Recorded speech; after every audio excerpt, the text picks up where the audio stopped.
Hello, hello, brothers and sisters. It's a new week, and we're happy to welcome you to a new edition of our show titled Speak of Africa.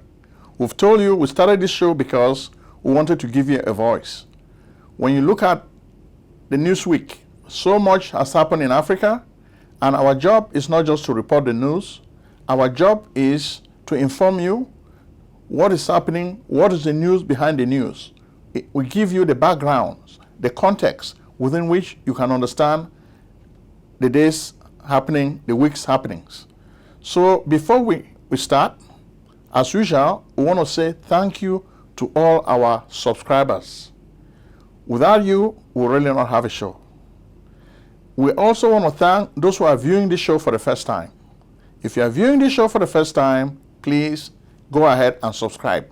Hit that button. Subscribe and share the show with your friends. This show is a movement.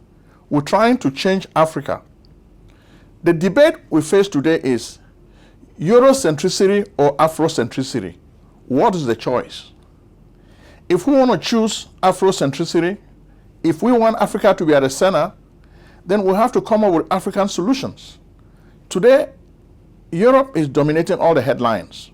You saw what is happening with Ukraine and Russia. Everybody is just thinking about Europe. Nobody's thinking about Africa.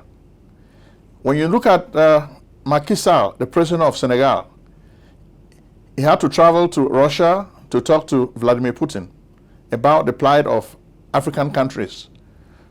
Africa imports over 40% of its grain from Russia and Ukraine.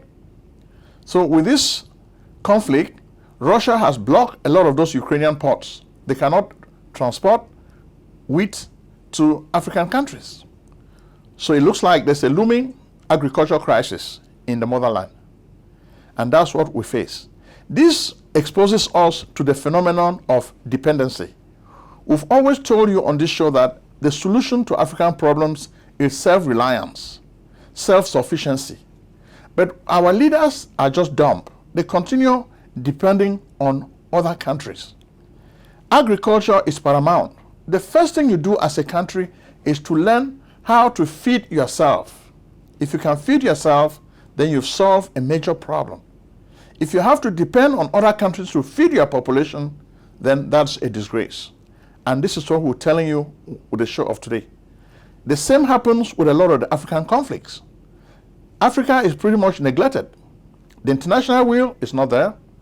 The aid is not there. Then the political will is not there. Then the aid doesn't come because there's donor fatigue. So this tells us that we have to start thinking about Africa solving Africa's problems. Even when you look at some of the organizations, like you see, like the ECOWAS, is it really helping to solve African problems? This week, we saw what happened in Ghana under the auspices of the Ghanaian president, Nana Akufo-Addo. ECOWAS was meeting, but they ended the meeting in the deadlock. Nothing could really be decided. Okay? When you look at what happened in Ghana. So they have to come back probably on July 3rd to decide on what to do to most of these countries like Burkina Faso, Mali, and Guinea, where the military juntas are sitting tight on power and they don't want to give up power, or they don't want to give any timetable when they're going to return the country to civilian rule. What are they going to do? Well, the guys are just playing the game. They want power by force, and they're not just going to give it easily. They have to keep it. So those are the type of things that our people are dealing with, and this is the context we give you for this show. So when you look, we have a book which we're going to share with you for the book review, because we want Africa to learn from Africa's experiences. We get the impression that Africans never learn, and that's the predicament most of the countries face. Their leaders are like dumb. They don't learn from their past. You look at Nigeria. What happened? You think that Nigeria will learn from the Nigerian Biafran War. But have they learned anything? Not really. And this reminds us of the book I'm recommending today. It's a book by Alexander Madiobo. He used to be the chief of staff of Emeka Ojukwu, the leader of Biafra. He died a few days ago. May his soul rest in peace. He died at the age of 90. So he was a very brilliant tactician, strategist.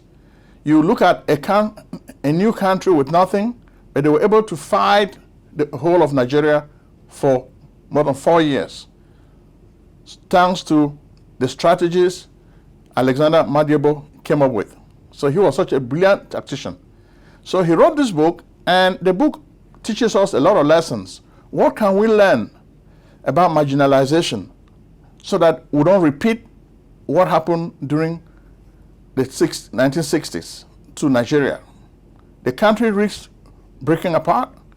What can we do to avoid? Today you hear about Yoruba nationalism, Igbo nationalism is resurging. What can we do to avoid this resurgence? Good governance.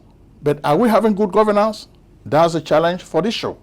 And we want you to know about this. So before we go to the various countries, we say thank you again to all our subscribers. Now let's look at Ambazonia. Ambazonia has a lot of stories today, and much of what is happening in Ambazonia is the refugee crisis. So many people are running away from the Ebonyi and Kajifu area. There's news that there's fighting between the Ambazonians who want to stay with Biya and those who want to run away from Biya. So there's some kind of conflict between the two parties. But who is suffering? The refugees are suffering. They have to run away from their homes. You can see so many videos which we're sharing with you. People are suffering. Take a minute and look at the first video.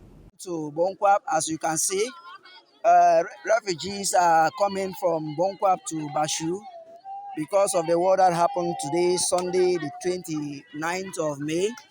You can see that there is shooting in Bonkwab village, burning of houses. So many people are dead. Some cops are lying down and others are wounded with gunshots. So we are here to snap photos so that we send to you officers, so that you can grant them assistance. You can grant them feeding assistance, housing accommodation, and other NFI that need assistance to all these refugees present here in Bashu. They are living here in Bashu, no house, no poor feeding conditions. Some are hungry, other ones are crying. So officers, with your office, please, we need a bit of support for them with immediate effect. Those who are wounded, they are in the health center there presently for treatment. So, and there is no money to even afford a bill. Thanks to the Red Cross, we pray that you should send their representative tomorrow so that they can come and see for themselves as they are here. Thank you very much. Take a minute and look at the second video. Shooting and killing. Not put it like that. And burning of houses. Three items. So you can see there are so many videos of refugees suffering in Ambazonia. What is the solution? We say the solution is good governance. The Biya government needs to learn. They need to accept, come to the table. Military force is not going to solve this problem. Since 2016, the civil war is going on. The international community has forgotten about this crisis. They are neglecting it. We read a paper this week. So many of you sent this paper to us from the Norwegian non-profit organization. We looked at it. Africa is neglected. They focus on a lot of the 10 popular civil war and crisis countries. We've looked at all of that, but you keep sending us the same report. So we're going to dwell on it because we notice that you want to get clarification on this. We're going to dwell on a lot of these points. So you can see the pictures. We give you what is happening on the ground, okay? Next, you're going to also see another topic that is dominating the headlines in Ambazonia. This is the sudden release of Senator Regina Mundi. Well, so many of you are asking us, how did it happen? That's a question a lot of you are asking. Did La République B soldiers capture this lady alive, or did the Ayabacho ADF strike a deal with La République? Opinion is split. And when you interview a lot of people in Ambazonia and from a lot of sources, we are not getting exact information. Some people are saying that Ayabacho received money from the military, and the family of Regina Mundi also gave money. So she was freed because money had to change hands. But the ADF people are saying that, oh no, it's just a mistake. Ayabacho was just afraid of the ICC, the International Criminal Court. That's why he did not want the lady to be killed. So who are you supposed to believe? Who should be believed? Who should not be believed? That's the debate that is raging in Ambazonia right now. But we think a lot of people are dying. In fact, we even saw pictures of one of the guys who was marching during the 20th May in Jakiri, Francis Lukong. He was killed in cold blood. So when we look at a lot of the senseless killing, you look at the pictures, we'll bring you the stories. We'll bring you stories that CNN and other news channels, BBC, are not going to be carrying. We have so many images. Soon we're going to be updating our websites because we want you to be seeing a lot of these images live. Sometimes we cannot really publish some of these images because YouTube censors us at every turn. There's a lot we cannot say, and we're not really comfortable, so we're thinking eventually to renew our contracts with new websites so that we can have this information online for you, our viewers, to see. Next, we leave Ambazonia now and go to La République du Cameroon.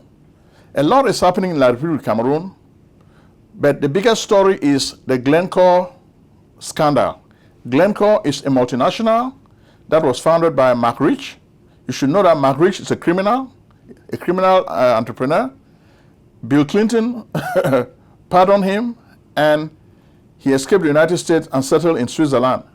Yet he continued with his criminal ways and continued stealing from the African countries. After he died, people who are running his enterprise have continued the same practice, stealing from African countries, bribing African government officials. Those are the big stories that broke with the Société Nationale de Hydrocarbures in Cameroon. Money was changing hands. Glencore was bribing people. So this is a big story. But behind this big story is the Biya succession shuffle. A lot of people are positioning themselves who should succeed Mr. Biya. On the one hand, you see that this succession fight is assuming a religious dimension. On the one hand, you had Paul Atanganji, where here he also has built a church to try to go towards God for support. But at the same time, you have the Bulu guys too, using Ancien Oswa Baboke. They have their own church, l'Église de la Gloire. You can see this with his wife, Credence Baboke. You see a lot of pictures of this church. Even Mr. Biya has even been to this church for different events. So you see the way the whole succession game has gained a religious dimension. So this is really funny. And we say it's like drama. So it's like a play. You're watching a play or a movie. So when you watch this, you just laugh. Okay, next we go to Angola. Angola is also having some form of a succession shuffle. But in this case, Joao Lourenço does not want to go. He's looking for a second term. He wants to win a second term. You know, since 1975, when Angola gained its independence, the country has been ruled by the MPLA, Mouvement Populaire pour la Libération d'Angola, which is the party of Eduardo dos Santos, the former president. Before that, it was Agostinho Neto. But since then, the people have stayed poor. Even though Angola is one of the richest countries in Africa in terms of oil, the average citizen does not really benefit from this oil. The Dos Santos family has been siphoning a lot of this wealth. In the past, we presented a lot of videos to you to see what was happening in this country. In fact, when Isabella Dos Santos was accused, Joao Lourenço government accused her, and they've even been harassing the children of Eduardo Dos Santos. They claim to be innocent. They feel it's a witch hunt. But now, how is Mr. Joao Lourenço going to win a second term? The country is heavily indebted to China. So it looks like the romance with China is ending. So how is this going to end? How is this going to help the average African? That's a question for inquiring minds. But next, we go to Burkina Faso. Burkina Faso is a country where there has been a coup d'etat. The member is running the country, and now the ECOWAS is looking at the documents. They are negotiating with them to try to return the country to civilian rule. Are they going to return the country to civilian rule anytime soon? We don't know. So it remains to be seen. Maybe the deadline of July 3rd will come and pass. then ECOWAS will realize that these guys are just playing games. The same thing applies to Mali. Okay? In Mali, Assimi Goïta also is just playing games. There's a whole lot of issues with jihadis, but Assimi Goïta is staying put. He's saying he wants to kick the French out. So who does he want to replace the French with? The Russians. Are the Russians the good guys? We don't think so. Now we'll move to Guinea. Guinea is where you have Mamadou Doumbouya. This week, we hear there are a lot of protests in Mali because the people are unhappy of high prices for food and different products. So they were really protesting. How long are these protests going to take? How long? We don't know.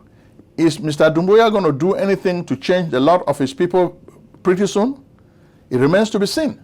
And that's why ECOWAS continue putting pressure. So we don't know how things are going to end. But for now, we'll say keep tuned. Next, we'll move to the Central African Republic.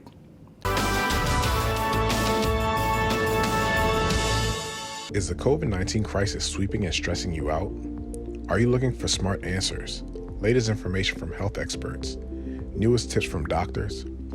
Here's Dr. Wilma Huntz-Watts, the super tech doctor, the keynote speaker of the Alexia Corporation's Telehealth Telemedicine Virtual Conference, a free event scheduled on February 26, 2022. Interested? Then come for networking opportunities, giveaway freebies, special offers, Q&A sessions, learning and business guides, free videos and transcripts.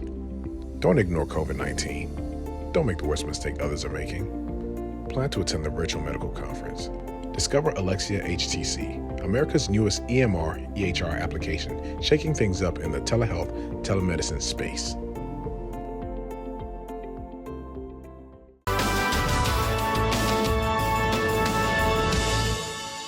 A lot of the refugees in the Central Republic who had fled to Cameroon are returning. They are returning, but it looks like the rebels also struck again, and they even killed 2 Wagner Group elements from Russia. They were saying that, oh, the rebels are finished. No, they are not finished. They always come up with this propaganda to try to tell you that the crisis has been resolved. It's not been resolved. The crisis is still there, and Ashange Touadera has not been able to complete the work he wants to do to get rid of them. Instead, he's working on a third-term project. The only thing positive which we saw this week in the Central African Republic is the enactment of a new law to ban capital punishment. As Christians, we think capital punishment is barbaric, it's against the laws of God, so we think banning this is a good idea. We support it, and we think it's a good action. Positive. It's very positive. Next, we look at Chad. Chad is also going through a whole lot of challenges. Chad is mostly a desert area. Even though this country has been receiving a lot of money from oil, the Deby family has been siphoning this money into Swiss bank accounts, and the people are suffering. So malnutrition is a serious problem in this part of the world. The United Nations Food Program is right there in the country. They're trying to do their best to bring food to the people. But with the crisis in Ukraine and Russia, it looks like the problem of food shortage is going to become acute in Chad. So it remains to be seen. Next, we'll move to Congo DRC. What is happening in Congo DRC? Last time we spoke to you, we said the rapprochement that was taking place between Paul Kagame and Felix Tshisekedi is not holding anymore. We predicted that eventually Felix Tshisekedi, the president of the Democratic Republic of Congo, is going to discover that Paul Kagame is not a nice guy. We've been telling you that we love the miracle of Rwanda. Rwanda is growing. Rwanda is emerging. But as I say, to every cloud, there's a silver lining. The silver lining is the fact that Rwanda is stealing the resources of Congo DRC. Now, Felix Tshisekedi has discovered what we had known many years ago, and we're informing the public. Today, you have a lot of Congolese protesting all over the place in the east because they are angry with the government of Paul Kagame. They are stealing their resources. Kagame doesn't have mineral resources, but he's processing this every day. Whenever the rebels, M23, Mouvement 23, when they are in the offense, fighting and killing people, this creates some form of diversion. The bad guys take this opportunity to steal the minerals resources in the eastern part of Congo. So that's really why the people are really fighting. They are fighting for resources. Kagame's government is relying on these resources, so they want to distract the people so that they can go in and steal all these resources. And this is why war will continue existing in this part of the world, because people are fighting for resources. And Congo DRC has decided to stop all the flights from Rwanda Air coming to their territory. So we're just afraid that the problem should not escalate into something big, because if it escalates into another war in the Great Lakes, we don't know what's going to happen and how long this war is going to take. A lot more people are going to die. But even today, more people are dying.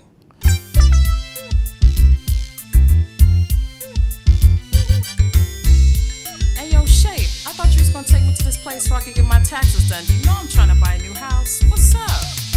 Let's get it on. If you're searching for a house, call up my man Prince Ojong, the best in real estate. Take it from your guy Shape. When I say his services are the best in the states where he's born, he even take care of your tax forms, fat refunds. So come, get your business done. Consultations, financial organization, fast processing, no waiting. This man is amazing. The Prince. Act now and call Prince Ojong at 240-350-1131. That's 240-350-1131.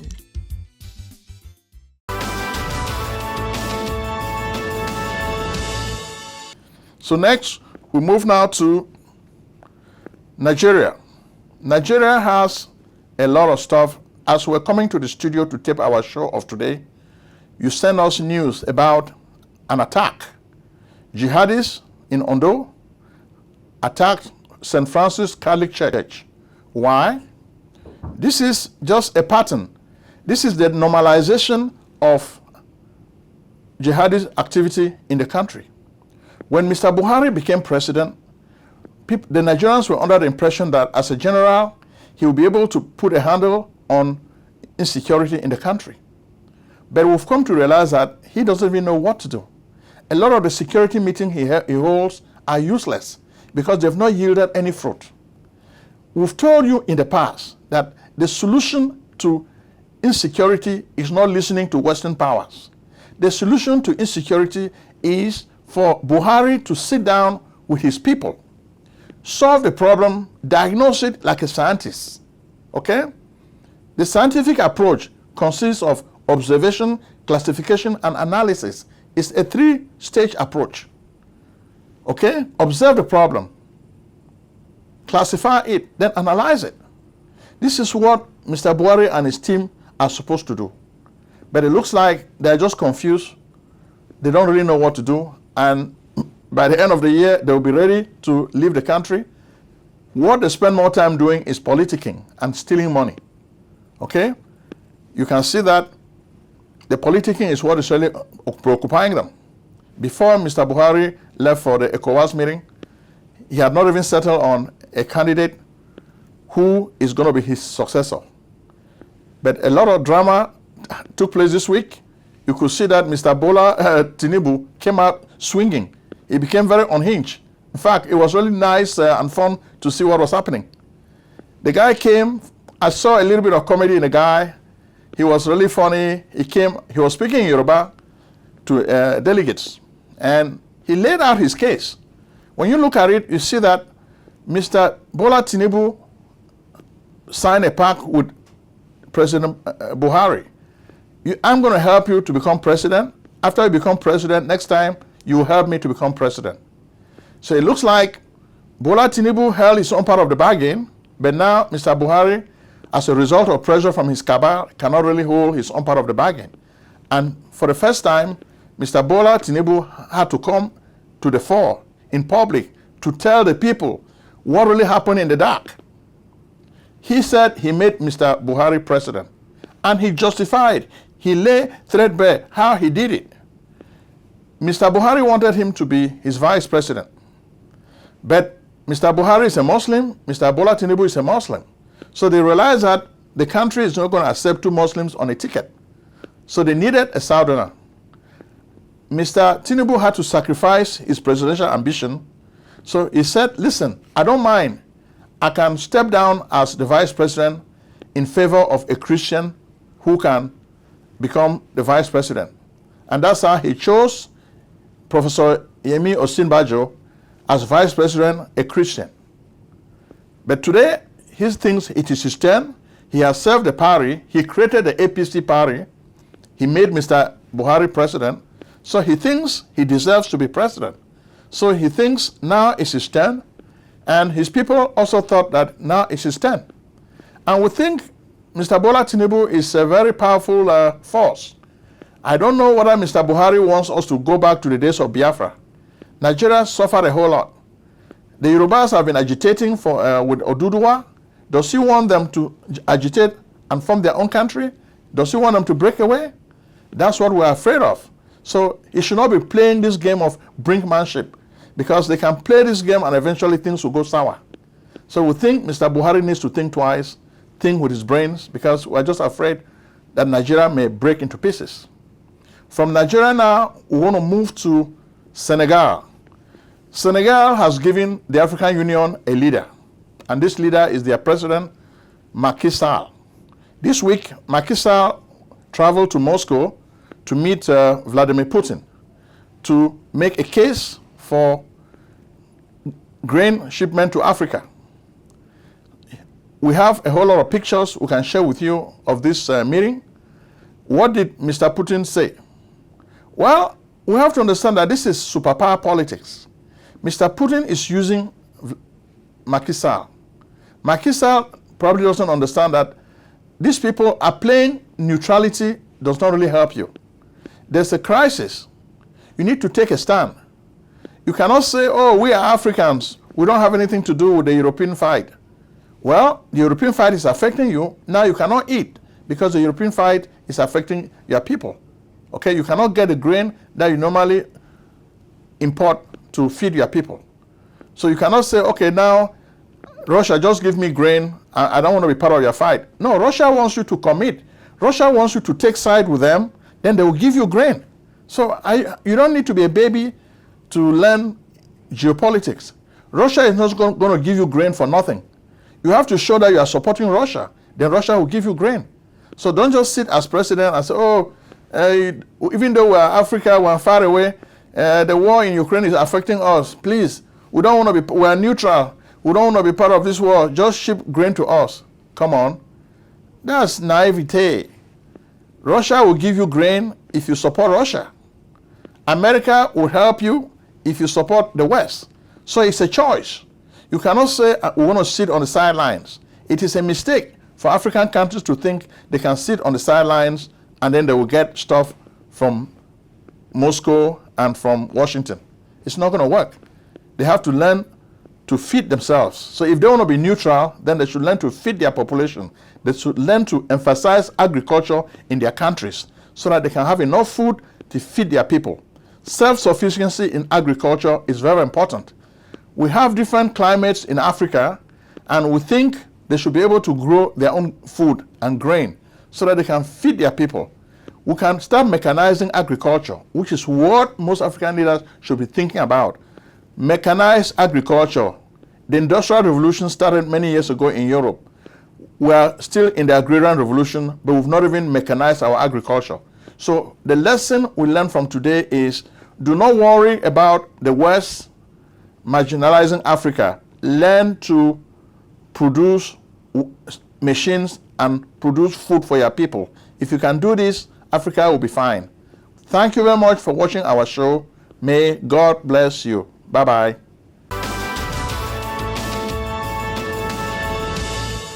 Medical practice software is too old. Indeed, all the programs are built on MUMPS, technology of the 1950s, and the programs cost too much money. Epic and Cerner cost billions of dollars. Meditech costs thousands of dollars too. In fact, That's why we created AlexiaHTC.com, a new and free EMR/EHR for doctors. AlexiaHTC.com is built for HIPAA. Yes, magical one-screen technology, ease of use, quick charting, amazing e-prescribing, tight labs integration, multi-office difference, because we believe doctors and patients need a break today. Be the first to test drive AlexiaHTC.com. You have nothing to lose, you have everything to gain. Act now. Call 240-350-1131. Alexia Care Corporation at AlexiaHTC.com.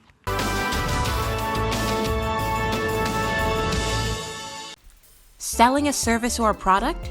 Need buyers? Use the African Nation TV as a channel to reach many viewers. Act now and call Prince Ojong at 240-350-1131. That's 240-350-1131. Act today.